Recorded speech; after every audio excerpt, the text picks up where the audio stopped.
Hi guys, today I'm going to walk you through the onlinevoicerecorder.com tool. This is for people who don't generally use screencasting tools and might not have access to an audio recorder for other purposes.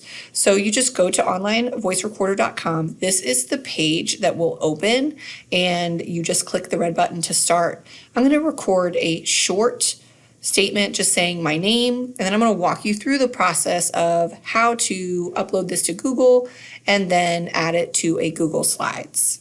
So I'm going to click record. Hi, my name is Jenny Shickley.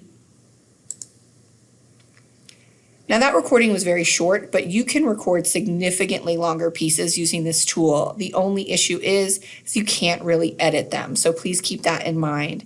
This is sort of a one-take shop. If I mess up while I'm recording, I generally just start over.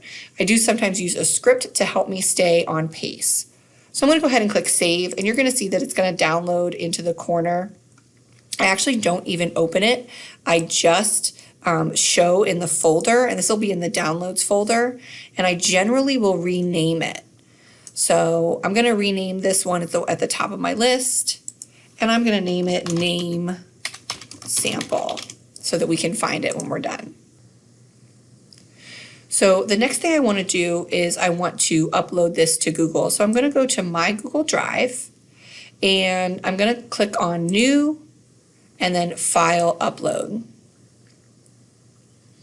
I'm going to go to my downloads folder, and you're going to see that that's going to be right there at the top.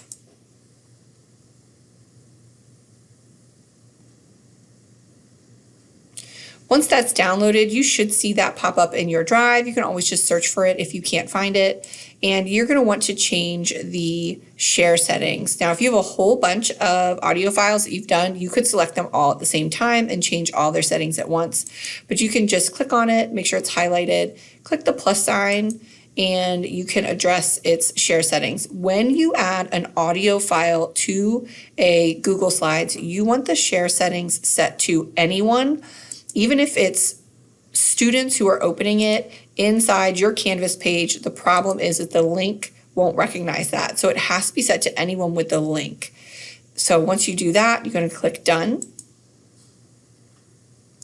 And then you're going to go into your Google Slides document that you want to add it into, and it's pretty simple.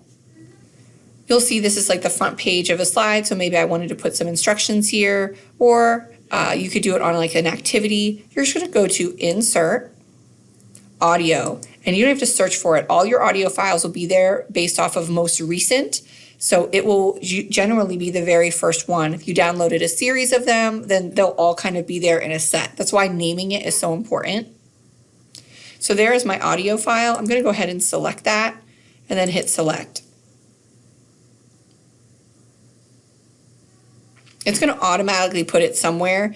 I do suggest that you make it a little bigger so the students can clearly see it, and then move it to wherever you want it. Sometimes it will cover up words, so you could move it so that it isn't covering up the words.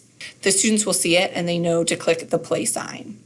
If you have any questions, you can always shoot me an email to look at that process a little bit further.